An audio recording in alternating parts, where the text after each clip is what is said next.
नमस्कार। मेरा नाम शिवा कुंदेर है और आज फिर से हम आर्ट ऑन क्लिक के इंस्टाग्राम पेज पर आ गए हैं। और आज के जो हमारे गेस्ट हैं ये बहुत ही उम्दा लेखक हैं, बहुत ही अच्छे अभिनेता हैं, एक्टर हैं, बहुत ही अच्छा नाटक लिखते हैं, स्क्रिप्ट राइटिंग करते हैं और बहुत ही अच्छा डायरेक्शन करते हैं। तो बस कुछ ही देर में हमारे सामने सामने होंगे और इनका नाम है शुभम ढल। तो मैं ये चाहता हूँ कि जल्द से जल्द शुभम हमारे सेशन में आए, हमसे बात करें, हमसे जुड़ें और इस लॉकडाउन के उस सिलसिले में एक एक सफ़र है जो हम एक दूसरे के सफ़र को जान पा रहे हैं, एक दूसरे का काम जान पा रहे हैं, समझ पा रहे हैं, एक दूसरे का एक्सपीरियंस शेयर कर पा रहे हैं कि इस लॉकडाउन में हम अपने काम को किस तरीके से यूटिलाइज़ कर रहे हैं, किस तरीके से हमें करना चाहिए, किस तरीके से हमें। हेलो, अभी अभी क्लियर आ रही है क्या आवाज़?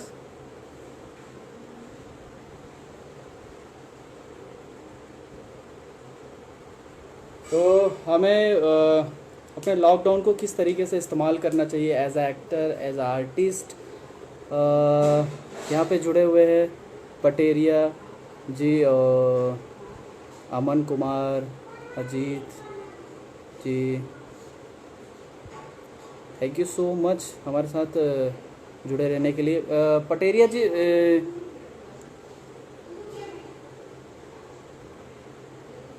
नहीं, मैं पटना से नहीं हूँ, मैं सीधी से हूँ। हाँ, थैंक यू सो मच। मैं सीधी से हूँ और सीधी में एक मध्य प्रदेश में एक डिस्ट्रिक्ट है सीधी, एक छोटा सा एक शहर जैसा है, गांव भी कह सकते हैं उसको। मैं वहाँ से बिलोंग करता हूँ और मैं इंदौर में मेरी मेरी पढ़ाई कंप्लीट हुई है और मैं वहीं से एक कंपनी का स्टार्टअप किया है आर्ट ऑन क्लिक के नाम से, जहाँ पे एक प्लेटफॉर्म तैयार किया है, आर्टिस्टिक हब बनाने की कोशिश है। और इसके लिए एक वेबसाइट तैयार हो गया है, एप्लीकेशन तैयार हो गया है। आफ्टर लॉकडाउन हम इसको लॉन्च करेंगे, पब्लिश करेंगे। अभी एक हमारी किताब भी आई थी, माँ तुम कैसी थी बचपन में, जल्दी वो अमेज़ॉन में आ जाएगा और आप उसको परचेज़ कर सकते हैं। यहाँ त्रिशी सभी लोग ऐड हो रहे हैं। मैं चाहूँगा कि शिवम हमारे साथ जुड़ जाएं तो हम उनसे बात कर पाए। शिवम को हम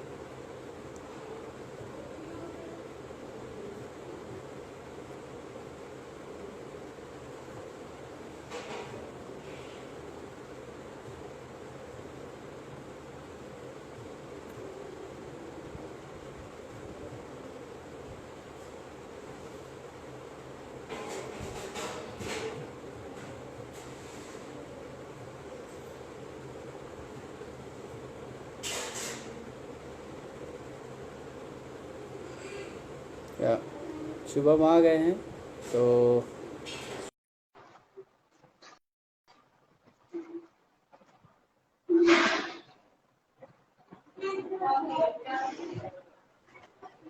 हेलो भाई, नमस्ते, कैसे हो भाई?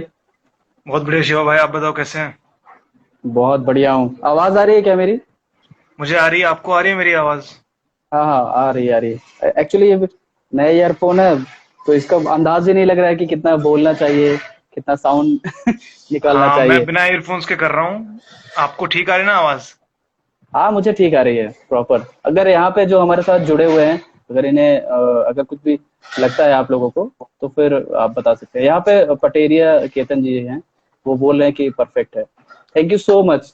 तो शिवम, मैं लगातार आपकी कविताएं तो मैं पढ़ता ही रहता हूँ बीच बीच में सोशल मीडिया में, और कुछ कुछ राजा से बात होती रहती है, तो हम्म। स्क्रिप्ट राइटिंग की भी देखता रहता हूँ। और आपकी एक फिल्म भी देखी थी 1432। हाँ जी। तो तो बहुत ही कमाल। और अभी एक लॉकडाउन में आपने एक फिल्म बनाई है, उसी का जो सेकंड वर्जन है, जी। तो काफी खूबसूरत। घर पे रह के भी आपने जो जबरदस्त तरीके से परफॉर्म किया है, तो सबसे पहले तो कॉन्ग्रेचुलेशंस उस चीज के लिए। Thank you so much. और अभी एज अ एक्टर अभी आप क्या कर रहे हैं इस लॉकडाउन में? एज एन एक्टर सबसे ज्यादा ध्यान इस चीज पे है कि जो होमवर्क ग्रोथ के लिए रिक्वायर्ड होता है, जो हम्म, लॉकडाउन से पहले वक्त नहीं मिल पाता था जिन चीजों के लिए, उन पे ज्यादा फोकस है। जैसे हम्म, पढ़ना इस वक्त पूरे जोर पे है, काफी ज्यादा क्या पढ़ रहे बात। हैं। हम्म। और पढ़ते तो खैर पहले भी थे, लेकिन अब थोड़ा और ज्यादा गहराई में पढ़ रहे हैं, ज्यादा किताबें पढ़ रहे हैं, और हम्म। अलग अलग तरह की चीजें पढ़ रहे हैं। पहले सिर्फ नाटक पढ़ा करते थे, आजकल शॉर्ट स्टोरीज बहुत पढ़ रहे हैं, नॉवेल्स, अलग अलग हम्म। वैरायटी में पढ़ रहे हैं। उसके अलावा देख बहुत कुछ रहे हैं। हम्म। आजकल तो आए, लॉकडाउन है लेकिन सीरीज आती जा रही कोई ना कोई। कभी पाताल लोक आ गई, आज बेताल आ गई। देखने को बेताल बहुत आ कुछ गई। है। हाँ, और बहुत अच्छा अच्छा बिल्कुल। अवेलेबल आ रहा है आजकल देखने को। हम्म। तो ये सब चीजें हैं, देखना बहुत चल रहा है। ये सब इंटरव्यूज हम्म। वगैरह देख रहे हैं आजकल तो।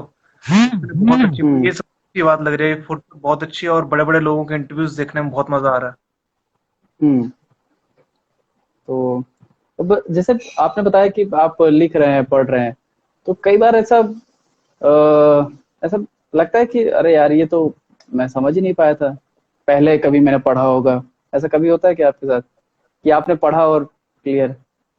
जी हाँ, ऐसा हुआ है, क्योंकि कुछ नाटक ऐसे थे जो हमने शुरुआती दौर में पढ़े थे, बड़े बड़े नाटक। मान लीजिए शेक्सपियर का नाटक, हम्म। अपने शुरुआती 7 साल हो गए थिएटर करते हुए, तो हम्म। शुरुआती दौर में सिर्फ पढ़ने के लिए ही पढ़ते थे कि हाँ, एक हम्म। मेरे इसमें एक वो आ जाए नाम कि हाँ, शेक्सपियर की किताबें पढ़ी हैं। तो ऐसा ऐसा वक्त हाँ। गुजरा है जब आप ऐसे पढ़ते थे, कविताएं पढ़ते थे। हम्म। फैंसी कविताएं मैं स्टार्टिंग में ऐसे ही पढ़ दिया करता था कि हाँ भाई, मैंने भी पढ़ी हैं, देखो। तो आज जब उनको पढ़ते हैं तो एक अलग नजरिया आता है बिल्कुल ही, और हम्म। अलग अलग ही किस्म की समझ आती है, क्योंकि आप थोड़ा सतह सतह से गहरे जा चुके हो। 7 साल काम करने के हम्म। बाद थोड़ी सी गहराई में जा चुके हैं, तो हाँ, बेहतर समझ आती है चीजें, फर्क महसूस होता है। हम्म। अच्छा, ऐसे ही एक मेरी बात हो रही थी, एक डायरेक्टर है, नाम सॉरी नाम नहीं लेना चाहूंगा। मतलब उनका कहना ये था कि इंसान की खुद की एक कैपेसिटी होती है, खुद की एक इमेजिनेशन होती है। तो पढ़ना एक लिमिटेशन है कि हम जरूरी नहीं कि हम पढ़ के ही सब कुछ कर सकते हैं, हमारी बिल्कुल। लाइफ में भी बहुत सारी चीजें गुजरती है। तो ये किस हद तक आप मानते हैं इसको? मैं तो बहुत हद तक मानता हूँ इससे, क्योंकि मेरा मानना है कि जिंदगी से बड़ा कोई गुरु हो नहीं सकता आपका। और जितना हम्म। आप उससे सीख सकते हैं, अगर आप उस पर अच्छे से ध्यान दें, तो आपको हम्म। बहुत सिखा देगी जिंदगी। हाँ, ये है कि आपकी जिंदगी भी एक कहीं ना कहीं लिमिटेड है। आप अपने ही नजरिए से सोच पाते हो अपनी जिंदगी में, लेकिन जब आप किताबें पढ़ते हो तो आप औरों के नजरिए से जुड़ते हो। जैसे मैं थोड़े दिन पहले अपने रैक को सेट कर रहा था, तो मैं देख रहा था वहां पे कितने बड़े बड़े लोग हैं जो मेरे हम्म। साथ, मेरे बिस्तर के बिल्कुल साथ रह के वहां पे बैठे होते हैं। रविंद्रनाथ टैगोर हम्म। साहब, शेक्सपियर है, हम्म। बहुत बड़े बड़े लोग हैं, मतलब मैं नाम गिनाने बैठूंगा तो खत्म नहीं होंगे। हाँ। तो ये है, आप अलग अलग नजरिए से जुड़ते हो, लेकिन हाँ, आपकी जिंदगी जितना आपको सिखाती है उतना कोई और नहीं सिखा सकता। हम्म। तो सफर करना ज्यादा पसंद करते हैं आप? सफर करने का शौक है, मौके नहीं लग पाते, क्योंकि आपको मालूम है, आप तो करते थिएटर, नाटक। आज हाँ। वापस आ जाओ, रिहर्सल करनी है, कहाँ निकले। तो कभी कभी ऐसा हुआ है कि मतलब पूरा प्लान बन गया, निकलना है, और फिर अचानक फोन आया कि अरे अभी तो शो लग गया उधर का, आप कैंसिल हो रहा है सब कुछ? ऐसा होता है, आप 2 महीने एडवांस के प्लान बना लेते हो कई बार कि हाँ, 2 महीने बाद चलेंगे वहां पर, मौसम थोड़ा बेहतर हो जाए, बर्फ पड़ जाए तो हम्म। चलेंगे। तो वहां बर्फ पड़ रही है, यहाँ पे शो आ जाता है। ऐसा होता है। हम्म। तो शिवम, आपकी लिखने की शुरुआत कब हुई? कब कब आपको लगा कि लिखने लगे आप समझने लगे? क्योंकि एक लिखना एक अलग होता है, कि कई बार होता है कि मैं सिर्फ लिख रहा हूँ। आपको कब महसूस होने लगा कि अरे यार मैं तो लिख सकता हूँ, इस सब्जेक्ट पे भी लिख सकता हूँ, या फिर एक शुरुआत जिसको कहते हैं, समझने लगे जब? 2016 में मानता हूँ, वैसे लिखना तो खैर कलम तो 2011 में उठा ली थी। और हम्म। लेकिन जो वाकई में समझदारी वाला लेखन है, वो 2016 में शुरू हुआ था। हम्म। 2016 में, और वो भी सिर्फ पोइट्री थी तब। नाटक तो मैंने खैर हम्म। बाद में लिखा था, शुरू किए थे लिखने। लेकिन हम्म। पहले 5-6 साल मैंने सिर्फ कविताएं, शायरी, ये सब लिखा है। तो वो 2016 में मुझे ऐसा लगता है कि हाँ, तब मैं चीजों को समझने लगा हूँ, और काफी एक ड्रामेटिक फर्क आने लगा था लिखावट में। क्योंकि उस दौर हम्म। में सुना बहुत था मैंने बड़े बड़े राइटर्स को। 1-1.5 महीना लगातार हम्म। सुन ही रहा था मैं। गुलजार, राहत हम्म। इंदौरी, जितने भी हमारे करंट राइटर्स हैं, उनको, बड़े बड़े राइटर्स, उनको सुना। उनसे फर्क आया था, हम्म। बहुत फर्क आ गया था मुझ में। और तब से फर्क हम्म। आ रहा है, बेहतरी का फर्क आ रहा है, ये अच्छा लग रहा है। बहुत मुकाम हासिल नहीं अच्छा। किया, लेकिन हाँ, विश्वास होगा कि हाँ, लिख सकते हैं। ये तो सही है।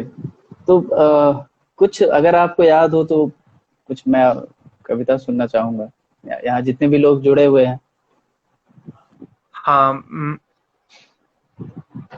अ, हम एक गाना किया था, तो उसका जिक्र भी कर रहा है कोई गाने में। हाँ, उड़ हम्म। चला। हाँ, वो उड़ चला गाना आया था, तो उसमें एज अ लीड मॉडल था मैं, उसका जिक्र हुआ है यहाँ पे। तो आप, मैं बेसिकली मैं गजल और नज़में लिखता हूँ, ज्यादातर हम्म। गजल गजल ही लिखता हूँ। तो मैं एक एक गजल सुनाता हूँ आपको, बिल्कुल ताजी गजल लिखी है मैंने। हम्म। घर का कैदी बनकर कैसा लगता है, जॉन एलिया। हाँ, प्रेक्षा उसका भी सुना देंगे कुछ। तो अपनी गजल सुनाता हूँ पहले मैं, फिर जॉन एलिया साहब को भी सुना देंगे। जरूर जरूर। हाँ, तो बिल्कुल। शेर है कि घर का कैदी बनकर कैसा लगता है, कुछ कुछ चिड़िया घर के जैसा लगता है। घर का कैदी बनकर कैसा लगता है, कुछ कुछ चिड़िया घर के जैसा लगता है। वो बुरखे में अच्छी लगती होगी पर, वो बुरखे में अच्छी लगती होगी पर, क्या वो बुरखा उस पर अच्छा लगता है, क्या वो बुरखा उस पर अच्छा लगता है। घर के पीछे मंजिल थी और आलस में, घर के पीछे मंजिल थी और आलस में, इतना सा रास्ता भी लंबा लगता है, इतना सा रास्ता भी लंबा लगता है। मेरे सीने पे सर रखकर सोती है, मेरे सीने पे सर रखकर सोती है, मेरा सीना उसको तकिया लगता है। सरहद रखने की भी कोई हद तो हो, शेर सुनने का शिवा भाई, कि सरहद रखने की भी कोई हद बिल्कुल। तो हो, सब कुछ हद में ही तो अच्छा लगता है। क्या बात। दिल में कुछ तो होगा जो ऐसे चुप हो, दिल में कुछ तो होगा जो ऐसे चुप हो, खाली घर में भी क्या ताला लगता है। दिल में कुछ तो होगा जो ऐसे चुप हो, खाली घर में भी क्या ताला लगता है। और आखिरी शेर है गजल का, और मेरा सबसे पसंदीदा शेर है कि तन्हा लगता है पिंजरा बिन पंछी के, तन्हा लगता है तन्हा लगता है पिंजरा बिन पंछी के, पंछी हो तो और भी तन्हा लगता है, पंछी हो तो और भी तन्हा लगता है। तो ये गजल थी मेरी। क्या बात है, मतलब मुझे तो राहत इंदौरी जी की याद आ गई। मुझे सच में उन वो जो कॉम्प्लीमेंट है। एनर्जी आपने और जो प्रेजेंटेशन था आपका, बिल्कुल मुझे लग रहा था कि उन्हीं को सुन रहा हूँ मैं। एक बार तो ऐसा कोशिश भी कर रहा था कि शायद वो मैं समझ पाऊँ। बहुत खूबसूरत। आप जितना खूबसूरत लिखते हैं उससे कई ज्यादा खूबसूरत पढ़ते हैं। ये मैंने अक्सर सुना है और मैं ऐसा मानता भी हूँ हम्म। इस बात पे। ये सब थिएटर की वजह से है, जो थिएटर किया है, लहजा सारा उसी उसी की देन है। हम्म।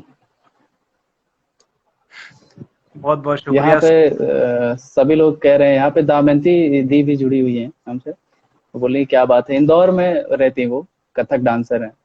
हाँ जी, हाँ जी। और अच्छा, कल और यहाँ इनका, प्रवीण भैया हैं। कल इन्हीं का है ना? हाँ हाँ, कल दीदी का है।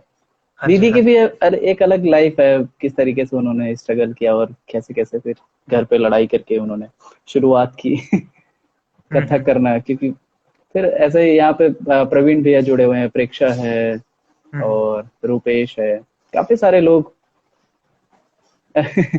यहाँ पे दीदी बोल रही हैं कि मान गए हुजूर आपको। बहुत बहुत शुक्रिया दी। तो मैं तो चाहूंगा कि इस सेशन के दौरान अगर आप जितने भी लोग हमसे जुड़े हुए हैं तो सवाल भी करिए, जिससे आपसे भी उतना ही बराबर इंटरेक्शन हो पाए। नहीं तो कई बार ऐसा लगता है कि बोल रहे हैं सिर्फ, लगा था। आप लोग हम कुछ दोनों ही। सुनना है वो बता सकते हैं, जो मेरी हैसियत के अंदर होगा सुनाने लायक, मैं आपको जरूर सुनाऊंगा। प्रेक्षक जॉन एलिया हम्म। के वो भी बीच में कहीं घुसा देंगे। जरूर जॉन एलिया। जरूर जरूर। तो जैसे शिवम आप इतना कुछ एक्टिविटी करते हैं, तो उसमें सबसे ज्यादा पसंदीदा एक्टिविटी कौन सा है कि एक्टिंग करना, लिखना, एक्टिंग करना, डायरेक्शन करना? बात ही एक्टिंग करना। खत्म। एक्टिंग करना पसंदीदा चीज है। हाँ, तो कभी कभी ऐसा भटकाव सा नहीं लगा आपको कि अरे यार ये तो मैं भटक रहा हूँ? नहीं, ऐसा कभी लगा नहीं, क्योंकि थिएटर में तो सारी चीजें इन्वॉल्व हो जाती है ना। आपको गाना लिखना तो भी बिल्कुल। थिएटर में है, आपको एक्ट करना हम्म ना, सब कुछ जो भी लिखा है वो थिएटर के लिए लिखा है। जो हम्म। भी गाया है थिएटर के लिए गाया है, जितना एक्ट किया है थिएटर में किया है, तो सब कुछ थिएटर ने सब सारे वो बांध के रखे हैं, सारी कलाएं मेरी थिएटर ने बचा के रखा हम्म। हुआ है, भटकने नहीं दिया। बिल्कुल। तो ये थिएटर की शुरुआत किस तरीके से हुई? क्या कभी ऐसा फैमिली बैकग्राउंड आपका कभी ऐसा रहा कि वहां फैमिली से कभी बैकग्राउंड मिला आपको? आर्ट से कोसों दूर है, हाँ। कोई आर्ट में है नहीं। अगर मैं कहीं कोई मिलता नहीं है मुझे जुड़ा हुआ इस हम्म कला से। थोड़े दिन पहले भी एक लाइव सेशन हो रहा था, तो मैंने उसमें भी कहा था कि थिएटर से बड़ा तुक्का मेरी जिंदगी का कभी नहीं लगा। हम्म थिएटर से अच्छा तुक्का। हम लोग, हम्म मैं कॉलेज के फर्स्ट ईयर में था, कॉलेज से पहले मैंने कभी थिएटर नहीं किया था। मैं हिमाचल में रहता हम्म था, फिर चंडीगढ़ में आया, और जब थिएटर थिएटर मेरे लिए सिर्फ एक सिनेमा हॉल था। मुझे नहीं पता था कि थिएटर नाम की कोई ऐसी चीज होती है यहाँ पे आप एक्ट करते हो जाके खुद भी।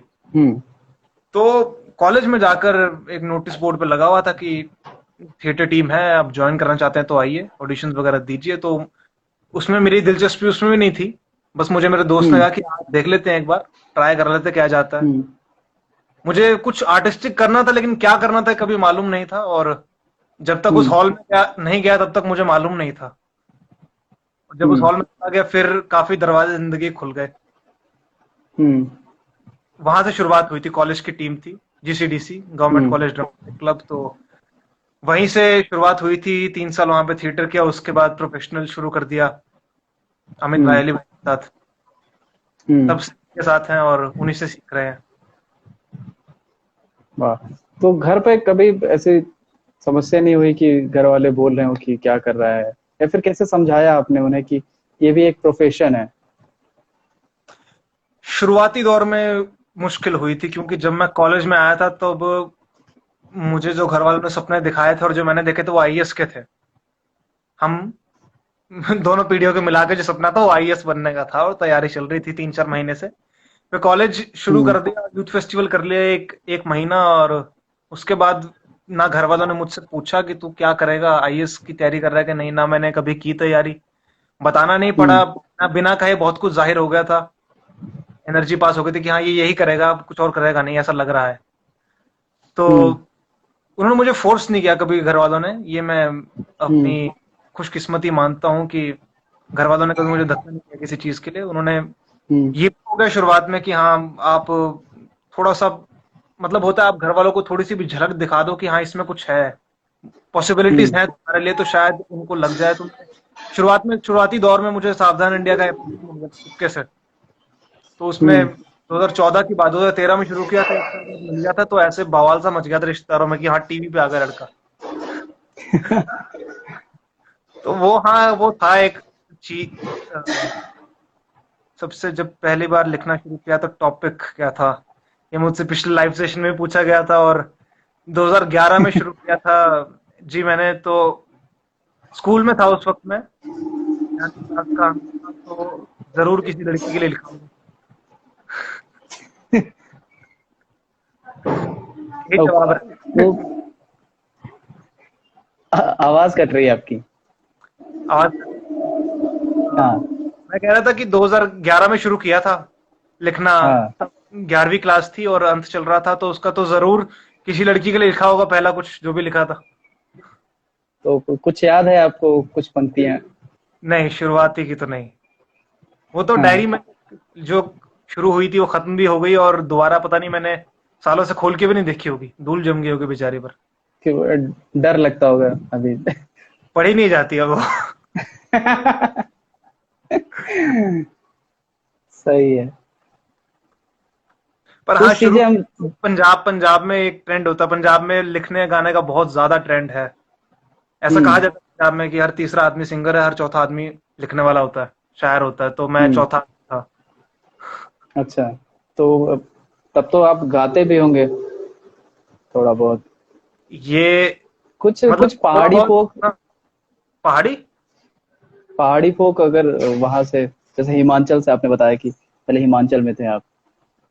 रहा हूं मैं हिमाचल की, पैदाइश नहीं, मेरी पैदाइश मेरी हरियाणा की है। 10 साल मैंने हाँ हिमाचल में गुजारे हैं और 10 साल से हाँ। पंजाब में हूँ। तो हम्म। मैं ट्राई स्टेट, सारे कॉर्नर पार पूरा करके। मिक्स। तो मैं कभी पहाड़ी फोक सीखा नहीं, मैंने यहाँ पर भी, मैंने फोक कभी कभी ध्यान नहीं दिया था, वो भी जब ड्रामा स्कूल के ऑडिशन देने तब पता लगा कि हाँ फोक करना पड़ेगा, तब जाके सीखा। हम्म दिलचस्पी पहली बार आई थी कि folk क्या है। कुछ एक हम्म सुने थे, कुछ एक गाने सुने थे, कुछ याद किए थे, और हम्म सिर्फ वहीं के लिए ड्रामा स्कूल के ऑडिशन के लिए याद किए थे और वहीं परफॉर्म किए थे, और सिलेक्शन नहीं हम्म। हुआ।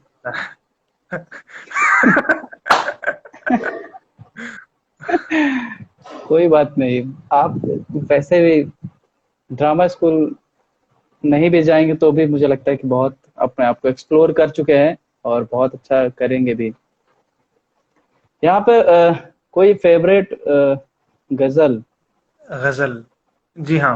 हम्म तो जॉन एलिया साहब के जिक्र किया था प्रेक्षा ने, और दीदी भी पूछ रहे हैं गजल, तो मैं उन्हीं की, मेरी पसंदीदा गजल है, वो सुना हम्म। देता हूँ। दोनों डिमांड्स एक साथ पूरी हो जाएंगी।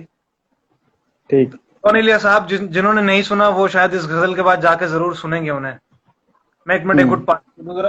आजकल गर्मी में प्यास बहुत लगती हम्म। है। अरे बिल्कुल, मैं खुद भूल गया। पानी नहीं भूलना चाहिए। जी हाँ, तो गजल ये मैंने लगभग 3 साढ़े 3 साल पहले सुनी थी, और तब से मेरी यही पसंदीदा गजल है। और हम्म मैं जितनी बार पढ़ता हूँ मुझे उतनी बार मजा आता है पढ़ने में। तो मैं कुछ शेर पढ़ता हम्म। हूँ उनके कि कितनी ऐश कितनी ऐश से रहते होंगे, कितना इतराते होंगे, कितनी ऐश से रहते होंगे, कितना इतराते होंगे, जाने कैसे लोग वो होंगे, उनको जो भाते होंगे। कितनी ऐश से रहते होंगे, कितना इतराते होंगे, जाने कैसे लोग वो होंगे, उनको जो भाते होंगे। क्या उसकी याद की बादे सबा में और तो क्या ही होता होगा। बादे सबा होती है सुबह सुबह की हवा, ताजी ठंडी हल्की। उसकी यस। याद की बादे सबा में और तो क्या ही होता होगा। यूं ही मेरे बाल है बिखरे और बिखर जाते होंगे, यूं ही मेरे बाल है बिखरे और बिखर जाते होंगे। वो जो ना आने वाला है ना, उससे मुझको मतलब था। वो जो ना आने वाला है ना, उससे मुझको मतलब था। आने वालों से क्या मतलब, आते हैं आते होंगे। वो जो ना आने वाला है ना, उससे बिल्कुल। मुझको मतलब था। आने वालों से क्या मतलब, आते हैं आते होंगे। यारों कुछ तो जिक्र करो तुम उसकी कयामत बाहों का। यारों कुछ तो जिक्र करो तुम उन कयामत बाहों का। वो जो सिमटते होंगे उनमें वो तो मर जाते होंगे। वो जो सिमटते होंगे उनमें वो तो मर जाते होंगे। कितनी ऐश से क्या रहते बात है। होंगे, कितना इतराते होंगे, जाने कैसे लोग वो होंगे, उनको जो भाते होंगे। तो ये क्या बात है। One of the favourite ghazals है मेरी, ऑल टाइम। जबरदस्त, मतलब मजा आ गया सच में सुन के। बहुत बहुत दर्द है आवाज। आवाज ही बहुत ही बहुत, अच्छा बोलते हैं आप। बहुत बहुत। तो अच्छा। हम्म। अच्छा, शिवम, कभी आपके प्रोफेशन को लेकर कभी कभी ऐसा झगड़ा हुआ है कि किसी ने बोला हो कि अरे ये तो नाचने गाने वाला लड़का हो? जैसे बहुत बार ऐसा होता है, तो कभी आप बोले हो कि नहीं नहीं ये तो एक प्रोफेशन है, और झगड़ा हो गया हो? नहीं, ऐसा कभी मेरे साथ हुआ नहीं, खुशकिस्मती से। आ, यहाँ पे ये लक ही है कि एक कि यहाँ पे आप, मुझे दोस्त मिल गए, इस तरह का सर्कल मिल गया जहाँ पे सभी लोग आर्ट की वैल्यू करते हैं। बहुत बड़ा सर्कल है, हाँ।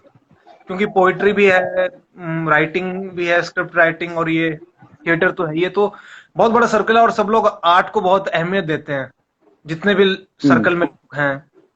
तो मुझे कभी ऐसा हम्म। सुनने को मिला नहीं है, और हम्म। खुशकिस्मती है किसी ने मुझे बोला नहीं, वरना कुछ ना कुछ सुन लेता।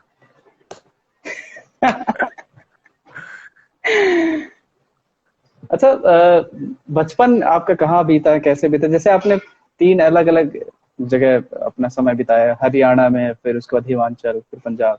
तो सबसे पसंदीदा जगह कौन सी रही है आपकी? हिमाचल। हिमाचल। वो ऐसी कौन सी खासियत थी वहां पे? हम्म, जब से होश संभाला तब से हिमाचल में ही था मैं। मुझे हरियाणा में रहा हूं मैं, हाँ। लेकिन हरियाणा की कुछ ऐसी याद नहीं है। हल्की हल्की फुल्की हम्म। झलक झलक है घर की, घर है। एक बारी मुझे एक मैं छोटा सा था, 3 साल का, और घर के बाहर मुझे गाय ने घेर लिया था, तो मैं चिल्ला रहा था, एक वो झलक है मेरे माइंड में। तो वो कुछ ऐसी है। और जब से होश संभाला तब से हिमाचल की याद है, स्कूल टाइम बीता वहां पे। और हिमाचल हम्म। जगह बहुत खूबसूरत है, बहुत शांति है वहां पे, बहुत अच्छे अच्छे लोग मिले हम्म। हैं, बहुत खेले कूदे हैं वहां पे। तो सबसे प्यारा टाइम वही रहा है जिंदगी का। और हम्म। जो कुछ भी आज है उसका बेस वहीं बना है। 10 साल रहा हूँ हिमाचल में, दस हम्म। साल पढ़ाई की है, 10 साल उन लोगों के बीच रहा हम्म। हूँ, सीखा है वहां पर। तो जो कुछ हम्म। आज हूँ उस हिमाचल का बहुत बड़ा हाथ है, तो उन 10 सालों का बेस वहीं बना है, नींव वहीं हम्म। रखी गई थी। तो हाँ, वो बेहतरीन हम्म। वक्त रहा है। इच्छा हम्म। होती है कई बार जाने की, लेकिन अब उस दौर में कौन जा सकता है वापस, बचपन के दौर में। जवानी आ गई, वो भी जाएगी। जैसे आपका लिखना है, तो ये कभी समसामयिक जो मुद्दे होते हैं, तो सिर्फ कभी उनको भी आप समझते हैं कि अभी लिखना चाहिए, या फिर आपको कोई एक जोन है लिखने का? जोन तो नहीं मानता हूँ कि गजल आपको जोन से बाहर निकाल देती है। आपने जैसे गजल सुनी, जब मैं पहली गजल जो सुनाई मैंने, उसमें जो शेर थे लगभग सभी डिफरेंट थे। कोई ऐसा एक मतलब ऐसा नहीं था कि गजल मोहब्बत के बारे में थी पूरी, या फिर पूरा सोशल हम्म। के चले गई थी। चीजें जरूरी है, हम्म। आपको सोशली भी, सोशल जो मुद्दे हैं उनके बारे में लिखना जरूरी है, जो चल रहा है देश दुनिया में उनके बारे में लिखना जरूरी है। लेकिन मैं ऐसे खुद को फोर्स नहीं हम्म। करता हूँ, हाँ अभी कुछ हुआ है, कुछ बुरा घटा है दुनिया में, तो हम्म। हाँ मैं उसके बारे में लिख दूं जाकर। ये मुझे हम्म। जरूरी नहीं लगता है, ये सिंपथी गेन करने का तरीका जो यूट्यूब पे आजकल बहुत ज्यादा चल रहा है, तो हम्म। वो मुझे पर्सनली पसंद नहीं है कि मैं किसी लोगों के इमोशन पे नाखून मारकर उनसे उनका दर्द निकलवाऊं, और फिर अपने हम्म। पोएम भावा बटोरूं वहां से। तो मुझे वो पर्सनली पसंद नहीं है। हाँ, कभी कभी जब बहुत ज्यादा मुझे चुभ जाती है, तब कुछ ना कुछ जहन से निकल जाता है, और तब मैं वो वाली पोएम्स लिखता हूँ जो सोशली जरूरत है, जिनकी ऐसा माना जाता है इनकी जरूरत है। हम्म। लेकिन मुझे पर्सनल लगता है कि आजकल दुनिया को सबसे ज्यादा जरूरत है मोहब्बत की और शांति की। और जब मैं हम्म। मोहब्बत कहता हूं, तो मोहब्बत का मतलब सिर्फ एक लड़का और लड़की की मोहब्बत नहीं है, वो हर किस्म की बिल्कुल। मोहब्बत है। वो हम्म। वो बस लोगों की मोहब्बत है आपस में, वो चाहे कोई भी हो। लोगों की मोहब्बत है कुदरत के साथ, जानवरों, हर एक बिल्कुल, बिल्कुल मोहब्बत। सही कह रहे सबसे ज्यादा जरूरत मुझे लगता है उस चीज की है, तो मैं उस पर फोकस रखता हूँ कि हाँ, यहां से ना भटकूं मैं। हैं। हम्म। अमन की तो बात होती कभी है में। बिल्कुल, ये सच में ये बहुत बहुत बड़ी बात कही है, और ये मैं भी एक्सेप्ट करता हूँ।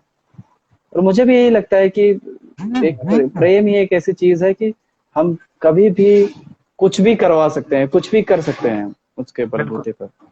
और तो कभी पॉलिटिकल, ऐसा लगता है कि ऐसा भी कभी फील होता है कि आपको कि कभी, अरे यार ये तो पॉलिटिकल हो जाएगा, तो कभी किसी ने कुछ कहा कि फिर जब लिखना है तो फिर लिखना है अभी करके, ऐसा? पॉलिटिकल में लिखी हैं चीजें। आपने एक फिल्म देखी थी मेरी, हाँ। Brain centre? हाँ। हाँ पचेरू भाई, मैं ये पचेरू मैंने सवाल पूछा है एक, तो मैं इस आप जितना मुझे पता होगा मैं आपको जरूर बताऊंगा, और एक बार शिव भाई के हम्म। सवाल का जवाब दे दूं। तो हाँ। जैसे आपने देखी थी ब्रेन वॉश सेंटर फिल्म एक, तो वो भी पॉलिटिकली थी काफी, पॉलिटिकली उसका बैकग्राउंड था।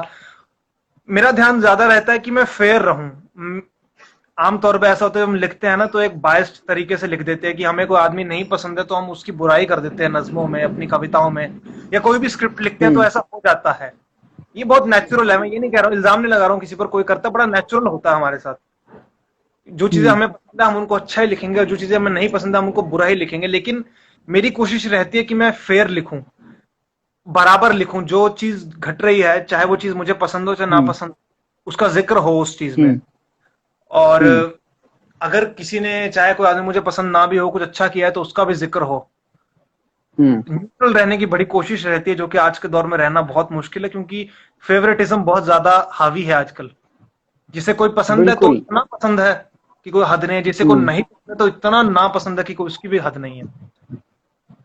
तो मैं किसी भी एक सही। दायरे में रहकर नहीं रहना चाहता हूँ कि मैं नफरत हम्म। नफरत की तरफ भी नहीं रहना चाहता हूँ और पागलपन की तरफ भी नहीं रहना चाहता हूँ। बीच में न्यूट्रल हम्म। रहे, इधर का भी सही दिखे उधर का भी हम्म। सही, तो वो कोशिश रहती है मेरी। तो ऐसा कहा जाता है कि एक कलाकार कभी न्यूट्रल नहीं रह सकता है। वही कोशिश रहती है, इंसान कभी न्यूट्रल नहीं रह सकता। हमारे फेवरेट्स रहते हैं चाहे कुछ भी हो जाए। बचपन में शाहरुख खान पसंद था, हाँ। आज थिएटर को इतना जान लिया है तो बहुत सारे लोग पसंद आते हैं, लेकिन शाहरुख खान अब भी दिल में रहता है यार। ऐसा होता है। हाँ। बेशक हाँ, मुझे उसकी एक्टिंग अब वो बहुत खास नहीं लगती, लेकिन हाँ वो अभी भी शाहरुख खान है मेरे लिए। मैं भी मिलना चाहूंगा, हाँ। उसके साथ काम करना चाहूंगा। बेशक आज मुझे इरफान खान साहब के लिए बहुत दुख हुआ था, बहुत तड़पा था मैं हम्म। उनके लिए। तो वो तो रहता हम्म। ही है, चीज न्यूट्रल रहना बहुत मुश्किल है। पर हम्म। हाँ, कोशिश तो करनी चाहिए न्यूट्रली सही जगह रहने के लिए। बिल्कुल। हम क्योंकि उस समय एक प्रॉपर और सही डिसीजन ले सकते हैं। जी। हाँ। अब जैसे कि अभी बात चल रही है आर्टिस्ट और पोएट की, तो आप एक पोएट भी हैं और एज एक्टर भी, तो काफी जैसे कह सकते हैं कि संवेदनशील होता है एक अभिनेता। बहुत ज्यादा। तो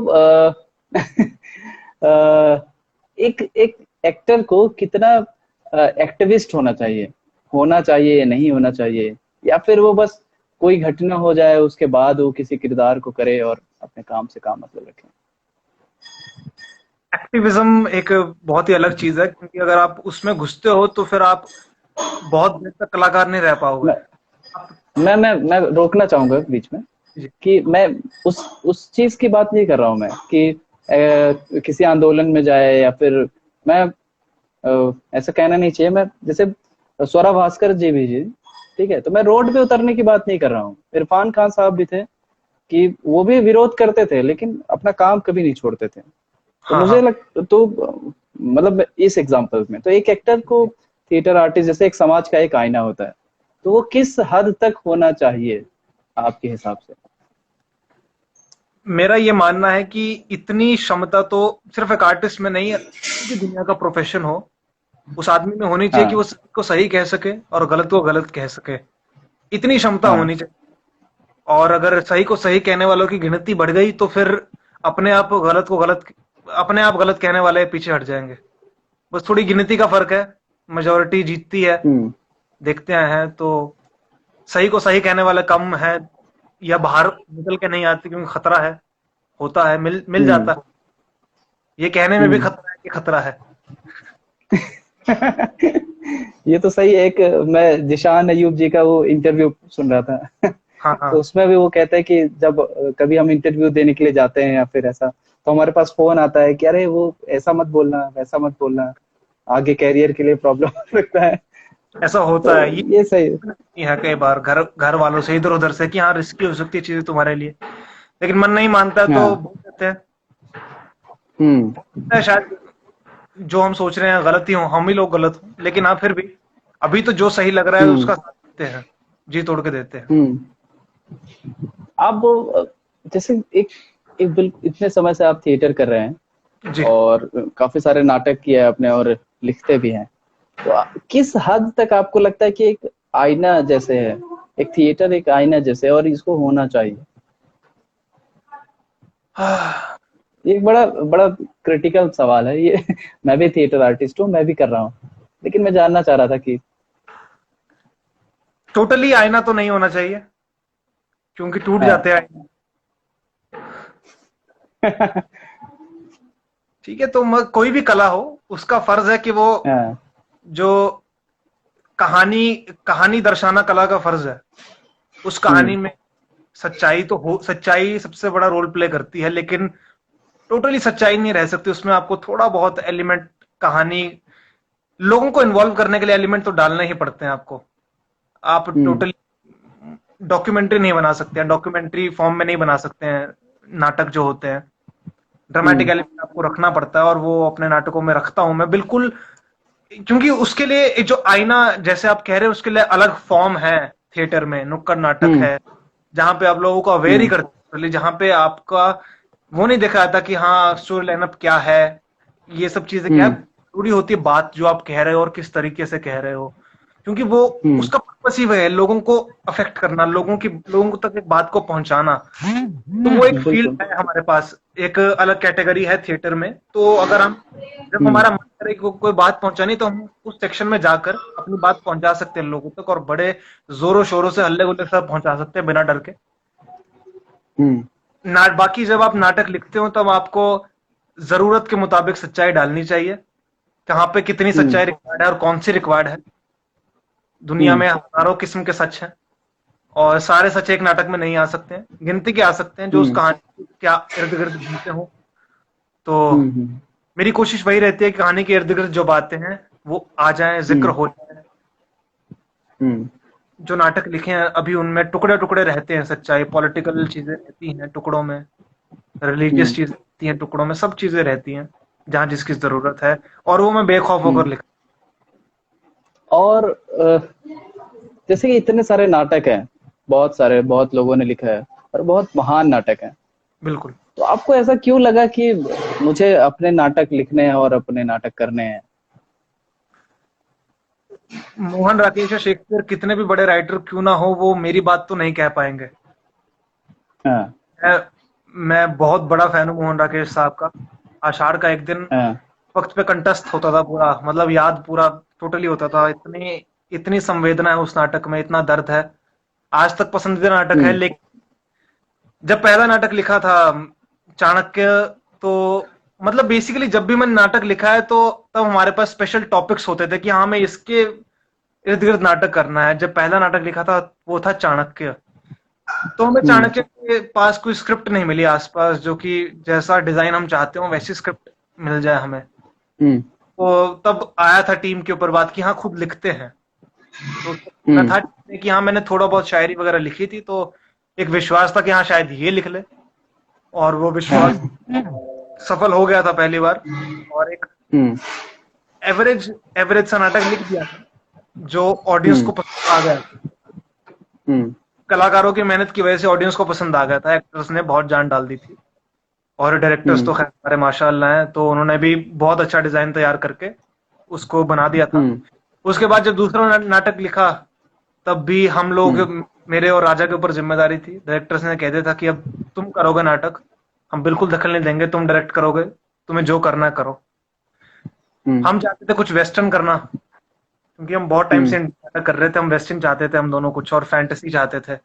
तो वैसे नाटक हमें टेलर मेड नाटक नहीं मिले हमें, मतलब बड़ी फिटिंग वाला नाटक चाहिए था, फिटिंग वाला कपड़ा चाहिए था, इधर से भी स्लिम फिट हो, कंधा बिल्कुल 38 इंच हो, ऐसा नाटक हमें मिल नहीं रहा था।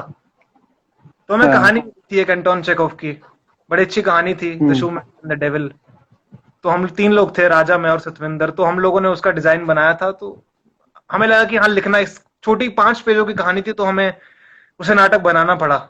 और वो था जिसे मैं अपना पहला नाटक मानता हूं अब भी, कि हाँ वो एक चीज लिखी थी, ख्वाहिश था उस नाटक का नाम। बड़ा दिल के करीब नाटक हो, पसंद आया था सबको। तो हाँ जरूरत पड़ने पर लिखना पड़ता है नाटक। एक ये पॉइंट है कि हाँ जो पुराने क्लासिकल नाटक है वो लोग बहुत बार देख चुके हैं, तो आप उनमें कुछ नया करने के लिए आपको बहुत जी जान लगानी पड़ेगी, और उससे उतनी ही जी जान लगाकर हम नया नाटक भी बना सकते हैं। तो ये भी एक ख्याल है।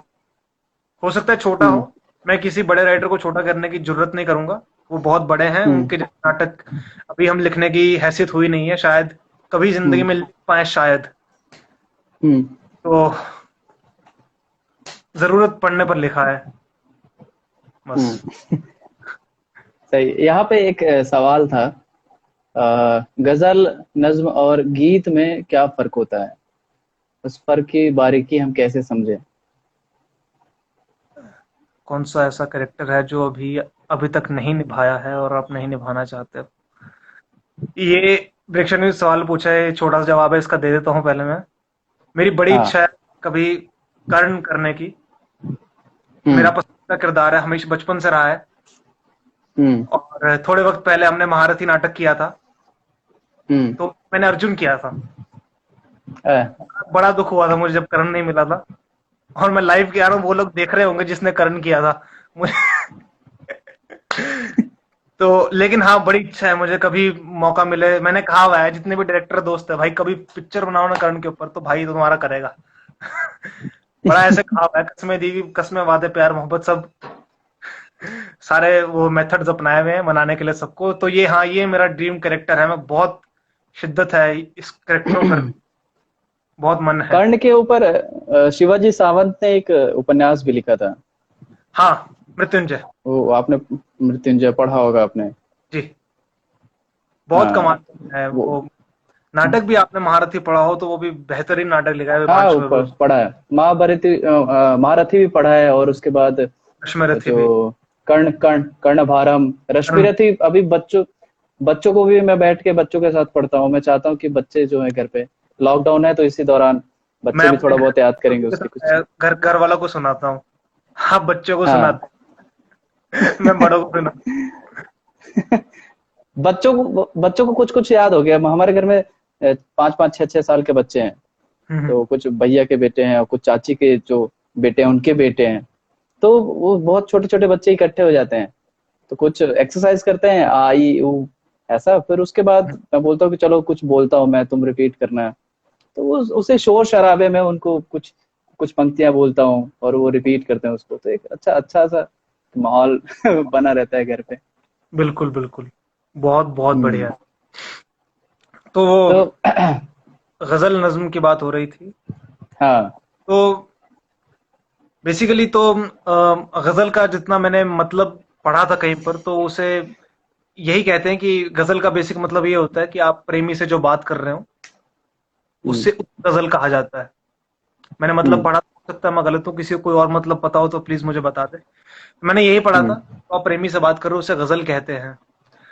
हम्म। तो गजल में बेसिकली ये होता है, गजल कुछ एक ज्यादा फर्क नहीं होता इनमें। गजल हम्म। में शेर होते हैं, जैसे मैं आपको सुना रहा था, तो वो शेर होते हैं, उनकी एक रिदम हम्म। होती है, उन रिदम पे आप शेरों को हम्म। लिखते हैं। और गजल का सबसे बेसिक रूल ये होता है कि काफिया और रदीफ जो एंडिंग होती है बेसिकली, जैसे हम्म। मैंने जो थी ये, घर का कैदी बनकर कैसा लगता है, कुछ कुछ चिड़िया घर के जैसा लगता है। तो जो लगता है वो इसका रदीफ है। राइमिंग जैसा। जो एंडिंग बिल्कुल जो सेम लफ्ज दोहराते हैं हर शेर के अंत में हम्म। हम्म। होता है। और हम्म। जो उससे पहले एक वर्ड आता है, जैसे इसमें आता है कि घर का कैदी बनकर कैसा लगता है, ये जो आ की मात्रा है कैसा की, कुछ कुछ चिड़िया घर हम्म। के जैसा लगता है। तो हम्म। ये टोन है इस गजल की, आ लगता है, आ लगता है, आ लगता है, हर शेर इसी नोट पर एंड होता है। तो वो जो आ की मात्रा है वो काफिया है इसका। हम्म। ऐसा ही हर गजल, ये रूल है गजल का कि आपको इसी पैटर्न पे लिखनी पड़ती है। और हर शेर हर शेर की ना गजल में एक इंडिविजुअल वैल्यू होती है। मतलब हम्म। अगर आप उस शेर को अकेले भी बोले ना, तब भी उसका उसमें हम्म। उतना ही जोर हो जितना वो गजल का हिस्सा बनकर रहता है। हम्म। क्योंकि ऑलमोस्ट उर्दू शब्दों का प्रयोग होता है। नहीं, ऐसा कुछ ऊपर नहीं। भी उन्होंने अ, उर्दू उर्दू पर बेस्ड होता है ऐसा पहले बोला दीदी ने। फिर उन्होंने नहीं, बोला कि क्योंकि हिंदी हाँ। गजलें की बहुत बहुत सारी हैं, बहुत बड़े बड़े राइटर्स रहे हाँ। हिंदी गजलों के। दुष्यंत कुमार साहब है, हम्म। जो सबसे बहुत बड़े हिंदी गजल राइटर रहे हैं, जो बिल्कुल। कमाल कमाल के लिखते हैं। उनकी हम्म। वो बड़ी सबसे बड़ी मशहूर है वो, कि आज ये दीवार पर्दों की तरह हिलने लगी, शर्त लेकिन थी कि ये बुनियाद हिलनी चाहिए। तो हाँ, हिंदी गजल राइटर भी हैं, लेकिन हाँ, उपजा वो उर्दू से है। उर्दू भाषा उसकी जननी रही है गजल की। उससे पहले हम्म। फारसी में भी, फारसी नहीं सॉरी, फारसी फारसी में लिखी हम्म। जाती थी अरबिक में। तो हाँ, वहां से आई है बेसिकली। तो हाँ, उर्दू के शब्द ज्यादा इस्तेमाल होते हैं। हम्म। तो बता रहा था मैं कि गजल के जो शेर होते हैं उनकी अपनी हम्म। इंडिविजुअल वैल्यू होती है। आप उनको अकेले भी पढ़ेंगे तब भी उनमें उतना ही जोर रहेगा जितना पूरी गजल के साथ मिलकर रहता है। नज्म हम्म। का ये होता है कि नज्म में एक कहानी सी होती है। जैसे एक मजाज रहे राइटर, बहुत मशहूर हैं, वो जावेद अख्तर साहब के मामा जी हैं। तो उनकी एक वो है नज्म है मजबूरियां। तो पहली बात तो गजल का कोई टाइटल नहीं होता, कोई उन्वान नहीं होता। नज्म का उन्वान होता है, गजल का कोई टाइटल नहीं होता, क्योंकि कोई मुद्दा एक नहीं रहता कभी गजल में। नज्म में एक मुद्दा होता है। अब उनकी नज्म का नाम है मजबूरियां। अब वो ऐसे जाती है कि मैं आहें भर नहीं सकता कि नगमे गा नहीं सकता, सुकून लेकिन मेरे दिल को मयस्सर आ नहीं सकता। मयस्सर होता अवेलेबल। अब मजबूरियां हैं, ये नहीं हो सकता, वो नहीं हो सकता। कोई नगमे तो क्या अब मुझसे मेरा साज भी ले ले, जो गाना चाहता हूं आह वो मैं गा नहीं सकता। वो बादल सर पे बैठे हैं कि सर से हट नहीं सकते, मिला है दर्द वो दिल को कि दिल से जा नहीं सकता। वो मुझको चाहती है और मुझ तक आ नहीं सकती, मैं उसको पूजता हूं और उसे ही पा नहीं सकता। तो ये नज्म का पैटर्न है कि वो एक मुद्दे पे रहती है। तो कुछ एक ऐसे रूल्स हैं जो गजल और नज्मों को अलग करते हैं, और कुछ एक सिमिलैरिटीज भी हैं इनमें। बेसिक बहुत माइनर ऐसे डिफरेंस है। बाकी ये है कि नज्म ओपन में भी लिखी जा सकती है, फ्री वर्स। जैसे गुलजार साहब है, वो बिल्कुल फ्री वर्स लिखते हैं। उनमें राइमिंग की टेंशन नहीं होती उनको, और ये एक नया ही पैटर्न था जो उन्होंने इजाद किया था। बिल्कुल ही उससे पहले बहुत कम, उससे पहले राइम को बहुत ज्यादा वैल्यू दी जाती थी। जो पुराने, जितना भी पुराना दौर रहा है, चाहे वो हिंदी कविता का हो चाहे उर्दू गजलों का हो, उनमें हमेशा से राइम को बहुत ज्यादा वैल्यू दी गई है। क्योंकि पहले होता था कि जितनी भी कविताएं लिखी जाती थी या दोहे, आपने दोहे जितने भी सुने थे, वो एक ही धुन के होते थे। चाहे कबीर के दोहे, रहीम के दोहे, क्योंकि दोहों की एक बहर होती है, रिदम होता है, एक मीटर होता है। वो लिखे ही उसी मीटर में जाते हैं, गिनती की मात्रा होती है उनमें, उसी पैटर्न में लिखे जाते हैं, इसीलिए वो सब एक। तो वो फ्री वर्स आया नज्म का, जिसमें कोई राइम नहीं था, तब वो कॉम्पोजिशन से हट गया। तो बस ये फर्क है थोड़ा सा। बाकी गीत तो गीत है, वो ओपन में भी हो सकता है। और आजकल तो जैसे गुलजार साहब की कविताएं हैं, वो भी कंपोज होती हैं, जो ओपन में है बिल्कुल। और पुरानी गजलें तो खैर गीत बनी जाती हैं। जी। यहाँ पे हाँ, अभी कोई सवाल नहीं, तो हम कंटिन्यू करते हैं इसको। जी। कैसा, जैसा कुछ बचपन की कुछ मेमोरी होंगी आपकी, जब कभी आपने कुछ शरारतें की होंगी, या फिर ऐसी कोई बातें होंगी जो आप दोहराना चाहते होंगे कि अभी अरे यार ये तो फिर से करना चाहिए मुझे, फिर से करना चाहिए, मौका मिले तो मैं करूंगा।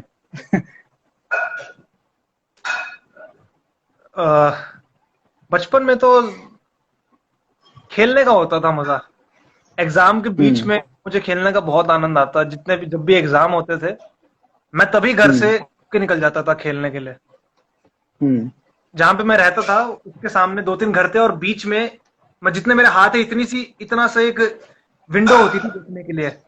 अब मुझे वहां दिखते थे कि हाँ यहाँ से बच्चा दौड़ा, तो मतलब वो खेल रहे हैं ना कोई, और मैं फटाफट दौड़ जाता था। एग्जाम के बीच में भी, एग्जाम चल रहे हो, कोई जाना ही है, एग्जाम के दौर में स्पेशल खुजली उठती थी कि हाँ यार खेलना है यार, अब तो खेलना है, अब तो खेलना है।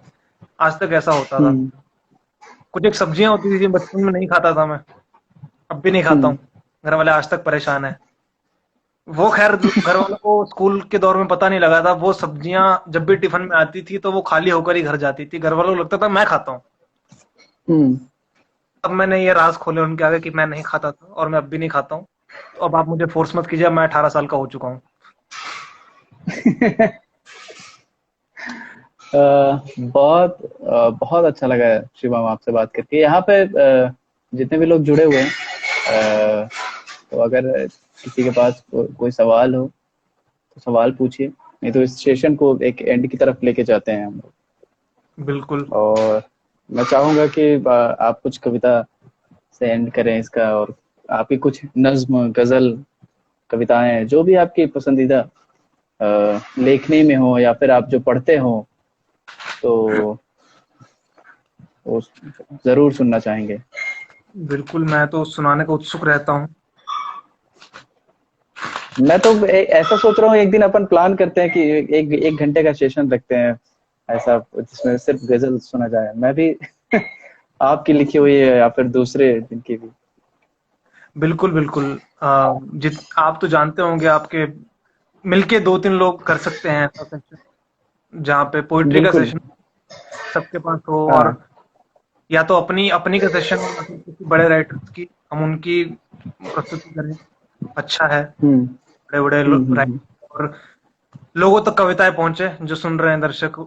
आजकल थोड़ा एंटरटेनमेंट की जरूरत है, और सही है। हम्म। तो कुछ आप सुनना चाहें, किसी की कुछ हो आपके जहन में, तो मैं जरूर सुनाऊंगा। बशीर बशीर बद्र जी की काफी कविताएं पढ़ी है, वो नज्म पढ़े हैं उनके, मुझे दूसरे रूम गजल। में जाकर किताब लानी पड़ेगी, पढ़ी तो है मेरे पास। आपको जो पसंद हो मुझे अभी आप जहन वो में सुना सकते याद नहीं होगी पूरी। हैं। आपने लिखी हुई कोई कविताएं, कुछ दो तीन पंक्तियां जिसको और आप गुनगुना सकें। अ, तो मैं तो डायरी रखी हुई है मैंने साथ में, मुझे पता था, हम्म तो मैं एक सुनाता हूँ मैं कविता आपको, मतलब कि हम्म गजल ही है। हम्म। वो गजल है कि पाना चाहता है मुझे, बस जताना नहीं चाहता। पाना चाहता है मुझे, बस जताना नहीं चाहता। लजीज खाना चाहता है, कमाना नहीं चाहता। क्या पाना बात है। चाहता है मुझे, बस जताना नहीं चाहता। लजीज, मैं अपने आप को लजीज खाना कह रहा हूं। लजीज खाना चाहता है, कमाना नहीं चाहता। कौन कहता है मुझे कमी है सहारों की? दलजीत भाई, कौन कहता है मुझे कमी है सहारों की? वो चाहती है मुझे, बस ये जमाना नहीं चाहता।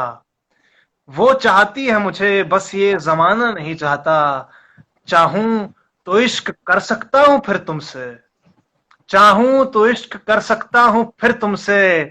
मगर पुरानी गलतियां मैं दोहराना नहीं चाहता। मगर पुरानी गलती मैं दोहराना नहीं चाहता। रास्ता भी उसे बताने पे तुला हुआ हूं। रास्ता भी उसे बताने पे तुला हुआ हूं मैं। शख्स जो मेरे घर तक आना नहीं चाहता। क्या शख्स जो बात मेरे घर तक आना नहीं चाहता। मुझ में एक कमी ये भी पाई है मैंने। मुझ में एक कमी ये भी पाई है मैंने। मैं अपनी कमियों को अपनाना नहीं चाहता। मैं अपनी कमियों को अपनाना नहीं चाहता। है बहुत दमोखम जीत जाने का शिवम। है बहुत दमोखम जीत जाने का शिवम। मैं आईना हूं मगर तुझे हराना नहीं चाहता। पाना चाहता है मुझे, बस जताना नहीं चाहता। लजीज खाना चाहता है, कमाना नहीं चाहता। ये क्या गजल। बात है। जबरदस्त। एनर्जी से भर गए हैं आज। बहुत बहुत शुक्रिया। बहुत अच्छा लगा। बहुत अच्छा लगा शिवम, आपके साथ जुड़कर। चोट खाई है बहुत गहरी, दीदी ऐसा कह रही हैं। नहीं नहीं जी, बहुत अच्छी मोहब्बत भरी जिंदगी गुजर रही है। तो अब तो मुझे लग रहा है कि सच में मैं और चाहता हूँ कि और सुनूं, ऐसा सुनता रहूं। तो मैं तो चाहता हूँ एक सेशन रखेंगे अपन, बिल्कुल और जरूर। जहाँ ये सिर्फ सुनेंगे।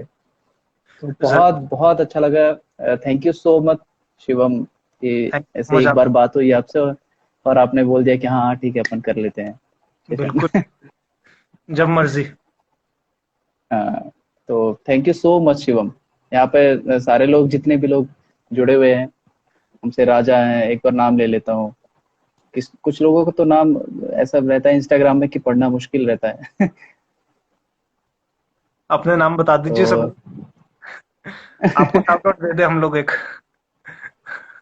अन पता इन दो दीदी हैं यहाँ पे, हैं दमयंती दी हैं, रिवर गर्ल है, और संगीता जी हैं, त्रिशा है, कुछ और ऊपर बहुत सारे लोग हैं। बहुत सारे लोग हैं। आराधना जुड़ी हुई थी। हाँ, राधा आ, कमेंट मैंने हम बहुत शुक्रिया। हाँ, मैड आर्टिस्ट प्रियंका शर्मा, बहुत सारे लोग जुड़े हुए थे। थैंक यू सो मच सभी को। और thank you so much Shivam आपको। और अपना ख्याल रखिए, और लॉकडाउन के बाद फिर ऐसे ही लिखिए, नया नाटक तैयार करिए, नया बिल्कुल। नाटक का शो करिए, ऐसे ही एक्टिंग करते रहिए, ऐसे ही लिखते रहिए, और आप ऐसे मोहब्बत बांटते रहिए। बिल्कुल, आप भी बहुत अच्छा काम कर रहे हैं लॉकडाउन में। रोज ये काम रोज करना मुश्किल होता है, आदत बनानी मुश्किल होती है, और रोज मैं देख रहा हूँ कि लगभग होते हैं लोग सुनने वाले। तो अच्छा सेशन जा रहा है, अच्छी बातें लोगों को सुनने को मिल रही है, तभी आ रहे हैं लोग, तभी लगातार हम्म। चल रहा है शो। तो बहुत अच्छा काम कर रहे हैं आप, और सब लोग का शुक्रिया, आते रहिए ऐसे ही। बहुत अच्छे अच्छे लोग हैं, कल भी एक बड़ा अच्छा लाइव सेशन होना है, और उनको आके सुनिए, बड़े अच्छे कथक डांसर है। मैं भी आके सुनूंगा, आप लोग भी आइए। बहुत बहुत शुक्रिया सब लोगों हम्म। का देने के लिए। Thank you so much Shivam. मिलते हैं फिर जी आपसे। जरूर। हाँ।